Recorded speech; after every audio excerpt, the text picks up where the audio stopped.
प्यारे बच्चों नमस्कार। आज की ऑनलाइन क्लास में आपका स्वागत है।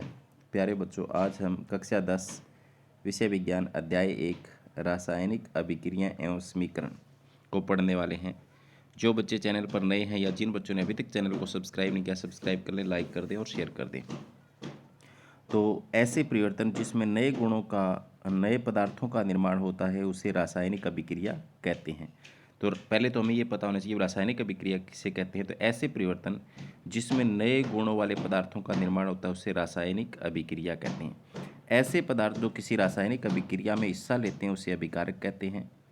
ऐसे पदार्थ जिनका निर्माण होता है रासायनिक अभिक्रिया में उन्हें उत्पाद कहा जाता है। जैसे यहाँ पर A+B मिल करके एक सी पदार्थ बनता है, तो ये क्या हैं? अभिकारक हैं। ये क्या हैं? अभिकारक हैं। और ये क्या हैं? उत्पाद। यानी अभिक्रिया में भाग लेने वाले पदार्थों को अभिकारक कहा जाता है और बनने वाले पदार्थों को क्या कहा जाता है? उत्पाद। तो रासायनिक अभिक्रियाओं के उदाहरण जो हैं, अगर हम बात करें तो भोजन का पाचन रासायनिक अभिक्रिया का उदाहरण है। श्वसन भी रासायनिक अभिक्रिया का उदाहरण है। लोहे पर जंग लगना भी रासायनिक अभिक्रिया का उदाहरण है। मैग्नीशियम फीते का जलना भी, दही का बनना भी, इन सभी में नए पदार्थ बनते हैं तो रासायनिक अभिक्रिया का उदाहरण है। रासायनिक अभिक्रिया के प्रेक्षण। जब रासायनिक अभिक्रिया होगी तो क्या क्या प्रेक्षण हम कर सकते हैं? अवस्था में परिवर्तन हो सकता है, जैसे ठोस से द्रव या गैस में बदल सकता है। रंग में परिवर्तन हो सकता है। तापमान में परिवर्तन हो सकता है। गैस का उत्सर्जन हो सकता है। जैसे अगर हम मान लो किसी ए पदार्थ में बी पदार्थ डालते हैं, सी बनता है और साथ में ऊष्मा निकलती है, तो तापमान में परिवर्तन हुआ। गैस का परिवर्तन, गैस का उत्सर्जन भी हो सकता है। कई अभिक्रियाओं में गैस निकलती है।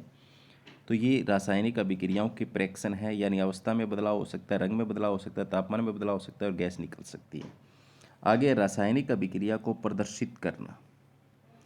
रासायनिक अभिक्रिया को प्रदर्शित करना तो शब्द समीकरण से भी प्रदर्शित कर सकते हैं हम। जैसे शब्द समीकरण से अगर हम लिखें तो देखो, जिंक की सल्फ्यूरिक अम्ल के साथ अभिक्रिया जिंक सल्फेट बनता है और हाइड्रोजन बनता है। तो ये इस तरफ अभिकारक है, ये अभिकारक है और ये उत्पाद हैं। तो ये शब्दों के द्वारा लिखना शब्द समीकरण है। और उसको इस तरीके से लिखना प्रतीकों से, संकेतों से, जैसे Zn प्लस में H2SO4, ZnSO4 बन गया, H2 गैस निकली। तो इसे प्रतीकों के द्वारा, सूत्र के द्वारा लिखना रासायनिक समीकरण है। तो ये शब्द समीकरण है और ये क्या है? रासायनिक समीकरण है। तो आगे है रासायनिक समीकरण। रासायनिक अभिक्रिया रासायनिक समीकरण द्वारा निरूपित की जाती है। रासायनिक समीकरण में तत्वों के प्रतीक या अभिकारक उत्पादों के रासायनिक सूत्रों की भौतिक अवस्था के साथ लिखे जाते हैं। रासायनिक अभिक्रिया में आवश्यक परिस्थितियां हैं, जैसे ताप, दाब, उत्प्रेरक आदि को तीर के निशान के ऊपर या नीचे दर्शाया जाता है। उत्प्रेरक क्या होते हैं? वे जो अभिक्रिया की दर को घटा या बढ़ा देते हैं। रासायनिक अभिक्रिया को संतुलित करना। द्रव्यमान संरक्षण के नियम के अनुसार किसी भी रासायनिक अभिक्रिया में द्रव्यमान का न तो निर्माण होता है न विनाश होता है। रासायनिक अभिक्रिया के पहले अभिकारक और उसके पश्चात उत्पाद, प्रत्येक तत्वों के परमाणुओं की संख्या समान होनी चाहिए। जैसे देखें हम चरणबद्ध संतुलित करना। यहाँ पे अगर आप देखोगे, लोहा है, पानी है, Fe2O3 बनता है, यहाँ पर हाइड्रोजन है। तो रासायनिक समीकरण लिखकर प्रत्येक सूत्र के चारों ओर बॉक्स बनाना है। पहला काम हमारा क्या है? इसको अगर संतुलित, अगर हम देखें तो पहले कि संतुलित है या नहीं है। तो इधर देखो, लोहा 1 है, इधर 2 है, ऑक्सीजन इधर 1 है, इधर 3 है, तो ये संतुलित नहीं। इसको संतुलित करने के लिए सबसे पहला काम हमारा क्या है? इसके चारों ओर बॉक्स बनाए, जैसे मैंने बनाए। और संतुलित करते इसमें बॉक्स के अंदर कुछ भी परिवर्तन नहीं किया जाए। समीकरण में उपस्थित विभिन्न तत्वों के परमाणुओं की संख्या को नोट करें। जैसे हमने यहाँ पर नोट किया, लोहा इधर 1 है, इधर 3 है उत्पाद में। हाइड्रोजन अभिकारक में 2 है, उत्पाद में भी 2 है। ऑक्सीजन अभिकारक में 1 है, उत्पाद में 4 है। तो ये संतुलित नहीं है। हमें इसे हीट एंड ट्रायल विधि से संतुलित करना है। तो सबसे पहले सबसे अधिक परमाणु वाले तत्वों को अभिकारक या उत्पाद की साइड अनुचित गुणांक लगाकर संतुलित कीजिए। तो यहाँ देखो, सबसे पहले हमने यहाँ पर ऑक्सीजन है, सबसे ज़्यादा वाला स्क्रॉल करने की कोशिश की तो यहाँ इसके आगे 4 लगा दिया, तो ऑक्सीजन कितने हो गए, 4 हो गए। ऑक्सीजन 4 हो गए तो देखो हाइड्रोजन यहाँ पर 8 हो गए, 4 दूनी 8 हो गए, ये नीचे वाले से गुणा हो जाएगी, 4 दूनी 8 हो गए, तो इधर भी 4 लगाना पड़ेगा हमें, तो दूसरे में आगे हमने यहाँ 4 लगा दिया है। अब देखो लोहा ये यहाँ पर 3 है, 3 है ना, इधर भी इसके आगे में 3 लगाएंगे तो क्या होगा, ये अभिक्रिया संतुलित हो जाएगी। तो सभी तत्वों के परमाणु की संख्या अभिक्रियाओं के दोनों ओर समान हो। अब अभिकारकों या उत्पादों की भौतिक अवस्था लिखना, अगर वो ठोस है तो उसके आगे ऐसे एस लिखेंगे शॉर्ट में, द्रव है तो एल लिखेंगे, गैसीय अवस्था है तो जी लिखेंगे, जलीय विलयन है तो ए और क्यू लिखेंगे। जैसे लोहे में पानी यानी लोहे को जंग लगना Fe2O3 और हाइड्रोजन गैस निकल रही है, तो यहाँ पर इनके आगे ये एस का मतलब ये सॉलिड रूप में है लोहा, पानी जो है वो भाप रूप में वाष्प रूप में है, और जो जंग बनेगा वो भी सॉलिड रूप में, और हाइड्रोजन जो है वो गैसीय रूप में है। कुछ आवश्यक परिस्थितियाँ, कुछ आवश्यक परिस्थितियाँ जैसे ताप, दाब या उत्प्रेरक आदि को तीर के निशान के ऊपर लिखा जाता है। अब हम पढ़ेंगे रासायनिक अभिक्रियाओं के प्रकार। तो पहला है संयोजन अभिक्रिया। पहला प्रकार है संयोजन अभिक्रिया, जैसे नाम से ही पता चल रहा है, संयोजन का मतलब जोड़ना। इस अभिक्रिया में दो या दो से अधिक अभिकारक मिलकर एक एकल उत्पाद बनाते हैं। जैसे यहाँ पर देखो A+B मिलकर C बनता है। तो उदाहरण इसके देखो, कोयले का दहन, तो यहाँ पर आप देख सकते हो कोयला ऑक्सीजन की उपस्थिति में जलता है, कार्बन डाइऑक्साइड बनता है। तो दो या दो से अधिक अभिकारक मिलकर के एक एकल उत्पाद बन रहा है कार्बन डाइऑक्साइड। तो ये किस प्रकार की अभिक्रिया, संयोजन अभिक्रिया। आगे जल का निर्माण, तो यहाँ पर हाइड्रोजन और ऑक्सीजन मिलकर जल का निर्माण करते हैं, तो ये भी किस प्रकार की अभिक्रिया है, संयोजन अभिक्रिया है। आगे है देखो, बुझे हुए चूने बिना बुझे चूने में पानी डाला जाता है तो बुझा हुआ चूना बनता है। तो यहाँ भी आप देख सकते हैं, ये है बिना बुझा चूना पानी, और ये बुझा हुआ चूना, तो इसमें भी दो अभिकारक मिल रहे हैं। यहाँ पर ये दो अभिकारक मिल रहे हैं, एक अभिकारक दो अभिकारक मिलकर एक एकल उत्पाद बन रहा है। तो इसलिए हमें क्या कहते हैं, इसे इस अभिक्रिया को संयोजन अभिक्रिया कहते हैं। समझ गए होंगे। संयोजन अभिक्रिया किसे कहते हैं, जिसमें दो या दो से अधिक अभिकारक मिलकर के एक एकल अभिकारक में उत्पाद का निर्माण करें, उसे कहते हैं हम संयोजन अभिक्रिया। इसके बाद में है ऊष्माक्षेपी अभिक्रिया। ऊष्माक्षेपी अभिक्रिया, जिन अभिक्रियाओं में उत्पाद के निर्माण के साथ साथ ऊष्मा भी उत्सर्जित होती है, जैसे प्राकृतिक गैस का दहन। प्राकृतिक गैस का फॉर्मूला तो CH4, ऑक्सीजन की उपस्थिति में जलती है तो क्या बनता है, कार्बन डाइऑक्साइड, पानी और ऊष्मा। तो यहाँ पर ऊष्मा निकल रही, इसलिए ऊष्माक्षेपीय अभिक्रिया कहते हैं। सौसनिक ऊष्माक्षेपीय अभिक्रिया क्यों है, तो यहाँ पर देखो C6H12O6 ग्लूकोज प्लस में ऑक्सीजन, 6CO2 6H2O प्लस में ऊष्मा, यहाँ भी ऊष्मा निकल रही है, तो यहाँ इसको भी ऊष्माक्षेपीय अभिक्रिया कहते हैं। तो जिन अभिक्रियाओं में उत्पाद के निर्माण के साथ ऊष्मा निकले उन्हें ऊष्माक्षेपीय अभिक्रिया कहते हैं। जैसे हमने एक पहली अभिक्रिया पढ़ी थी, ये जो अभिक्रिया है, इसमें अगर हम पानी डालें तो इसमें भी ऊष्मा निकलती है साथ में, ये भी ऊष्माक्षेपी अभिक्रिया है। ठीक है, ऊष्माक्षेपी अभिक्रिया है साथ में। इसके बाद में वियोजन अभिक्रिया। वियोजन अभिक्रिया, इस अभिक्रिया में एक एकल अभिकारक टूट करके दो या दो से अधिक उत्पाद बनाते हैं। जैसे यहाँ आप देख सकते हो, ए जो है वो टूट करके बी और सी में बदल रहा है, तो ए अभिकारक है, बी और सी क्या है, उत्पाद है। ऊष्मीय वियोजन, ऊष्मा द्वारा किया गया वियोजन, पहले हम देखेंगे उदाहरण। यहाँ पर फेरस सल्फेट को गर्म करें, ऊष्मा दें, तो वो Fe2O3 यानी ferric oxide sulphur dioxide plus sulphur trioxide में बदल जाता है।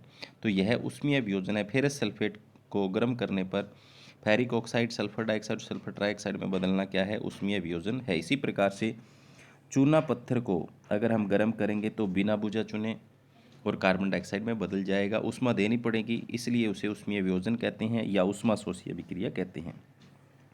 आगे विद्युत वियोजन।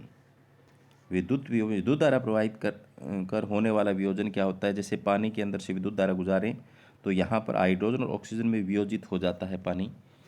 अब आप ये भी जान सकते हैं, यहाँ पर जो हाइड्रोजन बनेगा वो तो बनेगा कैथोड पर, और ऑक्सीजन बनेगा वो बनेगा एनोड पर, यानी प्लस वाले से ये माइनस वाले पर। ठीक है। हाइड्रोजन की संख्या होगी वो दुगनी होगी ऑक्सीजन से, क्योंकि हाइड्रोजन और ऑक्सीजन जो होता है उसका अनुपात 2:1 होता है। ठीक है। हाइड्रोजन दुगना बनेगा ऑक्सीजन से। इसका कारण क्या हो सकता है? क्योंकि हाइड्रोजन और ऑक्सीजन 2:1 में जुड़े होते हैं। प्रकाशीय वियोजन, सूर्य के प्रकाश की उपस्थिति में होने वाला वियोजन। तो ये दो उदाहरण हमारे पास, जैसे सिल्वर क्लोराइड को अगर सूर्य के प्रकाश में रख दें तो वो सिल्वर और क्लोरीन में अलग हो जाता है। उसी प्रकार से सिल्वर ब्रोमाइड को सूर्य के प्रकाश में रख दें तो वो सिल्वर और ब्रोमाइड के रूप में अलग हो जाता है। तो इस अभिक्रिया का उपयोग श्याम श्वेत फोटोग्राफी में भी किया जाता है। प्रकाशीय वियोजन जो अभिक्रिया हैं दोनों, इनका श्याम श्वेत फोटोग्राफी में भी उपयोग होता है। इसके बाद में ऊष्माशोषी अभिक्रिया। तो जिन अभिक्रियाओं में अभिक्रियाओं को तोड़ने के लिए ऊष्मा, प्रकाश या विद्युत ऊर्जा की आवश्यकता होती है उन्हें ऊष्माशोषी अभिक्रिया कहते हैं। तो हमने अभी पढ़ा तापीय वियोजन, ऊष्मीय वियोजन, विद्युत वियोजन, ये सारे क्या हैं? ऊष्माशोषी अभिक्रियाएं हैं। इसके बाद में जो अभिक्रिया आती है वो आती है विस्थापन अभिक्रिया। विस्थापन अभिक्रिया, तो विस्थापन अभिक्रिया में क्या होता है प्यारे बच्चों? इन अभिक्रियाओं में अधिक क्रियाशील तत्व अपने से कम क्रियाशील तत्वों को उसकी यौगिक में से विस्थापित कर देता है। जैसे यहाँ पर लोहा है, कॉपर सल्फेट के विलयन में से कॉपर को निकाल देता है और खुद जुड़ जाता है, फेरस सल्फेट बना लेता है और कॉपर अलग हो जाता है। इसका मतलब क्या है?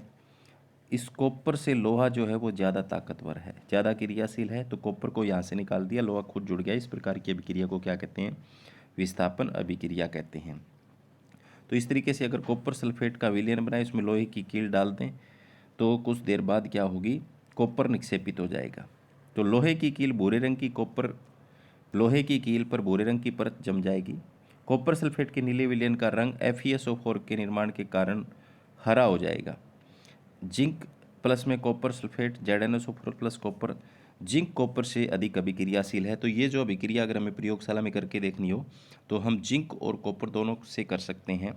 जिंक और ज़्यादा तेज़ी से अभिक्रिया करती है विस्थापन। इसके बाद में द्विविस्थापन अभिक्रिया। द्विविस्थापन अभिक्रिया में क्या है? देखो, इन अभिक्रियाओं में उत्पादों का निर्माण दो यौगिकों के बीच आयनों के आदान प्रदान से होता है। जैसे सोडियम सल्फेट की बेरियम क्लोराइड से अभिक्रिया करवाएं तो बेरियम सल्फेट बनता है और सोडियम क्लोराइड बनता है। तो यहाँ पर आप देख सकते हो बेरियम सल्फेट के सफ़ेद एविल अवक्षेप का निर्माण होता है। तो ये किसके कारण से होता है? बेरियम प्लस और सल्फेट माइनस आयन के कारण। तो आयनों का आदान प्रदान होता है, तो बेरियम सल्फेट के सफ़ेद एविल अवक्षेप का निर्माण होता है, इसलिए इस अभिक्रिया को अवक्षेपण अभिक्रिया भी कहते हैं। तो द्विविस्थापन अभिक्रिया किन्हें कहेंगे? जिनमें आयनों का आदान प्रदान हो। और इस अभिक्रिया में आप देख रहे हो सफ़ेद रंग का अवक्षेप बनता है, वो किसके कारण से बनता है? बेरियम सल्फेट के कारण से, इसलिए इसे अवक्षेपण अभिक्रिया भी कहते हैं। इसके बाद में पांचवें जो अभिक्रिया का प्रकार है वो है उपचयन एवं अपचयन। उपचयन किसी पदार्थ में ऑक्सीजन की वृद्धि होना।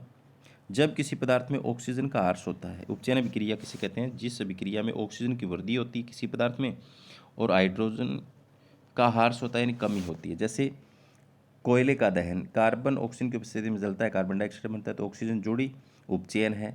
कॉपर के ऊपर कॉपर ऑक्साइड की परत, ऑक्सीजन की उपस्थिति में कॉपर ऑक्साइड, यहाँ पर भी ऑक्सीजन जुड़ी। यहाँ देखो कॉपर ऑक्साइड प्लस में हाइड्रोजन गर्म करने पर कॉपर और पानी में बदल जाता है। तो यहाँ आप देख सकते हो किसके साथ? हाइड्रोजन के साथ ऑक्सीजन जुड़ी है और कॉपर से हटी है, कॉपर से हटी है। तो अपचयन क्या है? देखो, उसका उल्टा, जब किसी पदार्थ में ऑक्सीजन का ह्रास होता है यानी कमी होती है, जब किसी पदार्थ में हाइड्रोजन की वृद्धि होती है। तो यहाँ आप देख सकते हो इस अभिक्रिया में कॉपर ऑक्साइड जो है उससे ऑक्सीजन हटी है, हाइड्रोजन के साथ ऑक्सीजन जुड़ी है। तो जुड़ी है उसको तो हमने कहा है उपचयन, और जहाँ हटी है वहाँ उसको कहा है अपचयन। तो क्या है? इस अभिक्रिया में कॉपर ऑक्साइड कॉपर में अपचयित हो जाता है, हाइड्रोजन उपचयित होकर जल बनाता है। इस अभिक्रिया में उपचयन अपचयन दोनों ही होती हैं, इसे रेडॉक्स अभिक्रिया भी कहते हैं। यानी जिन अभिक्रियाओं में उपचयन अपचयन दोनों एक साथ हो उस प्रकार की अभिक्रिया को रेडॉक्स अभिक्रिया कहा जाता है। दैनिक जीवन में उपचयन अभिक्रियाओं का प्रभाव। संक्षारण, जब कोई धातु आर्द्रता अम्ल आदि के संपर्क में आती है, जिससे धातु की ऊपरी परत कमजोर हो जाती है, संक्षारित हो जाती है।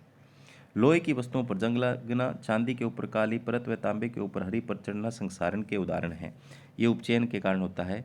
यसद लेपन, विद्युत लेपन और पेंट करके संक्षारण से धातुओं को बचाया जा सकता है। इसके बाद में आती है विकृत गंधिता। विकृत गंधिता का वसायुक्त और तेलीय खाद्य सामग्री वायु के संपर्क में आने पर उपचयित हो जाते हैं, जिनके से उनका स्वाद और गंध में परिवर्तन हो जाता है। इसे विकृत गंधिता कहते हैं। यानी खाद्य सामग्री को, जो वसायुक्त और तेलीय खाद्य सामग्री, अगर उनको रखा रहने दें तो वायु के संपर्क में आने पर उनका गंध और स्वाद बदल जाता है, यानी वो उपचयित हो जाती हैं। उसे कहते हैं विकृत गंधिता। विकृत गंधिता रोकने के उपाय क्या हैं? प्रति ऑक्सीकारक का उपयोग करके, यानी जो ऑक्सीजन को जोड़ने से रोके। वायुरोधी बर्तन में खाद्य सामग्री रखकर, वायु के स्थान पर नाइट्रोजन गैस द्वारा, शीतलन द्वारा यानी ठंडा करके भी। तो ये जो पाठ था पहला, रासायनिक अभिक्रियाएं समीकरण, उसको हमने पढ़ा। उम्मीद करता हूँ कि आपको समझ में आया होगा। धन्यवाद। आज की क्लास में इतना ही।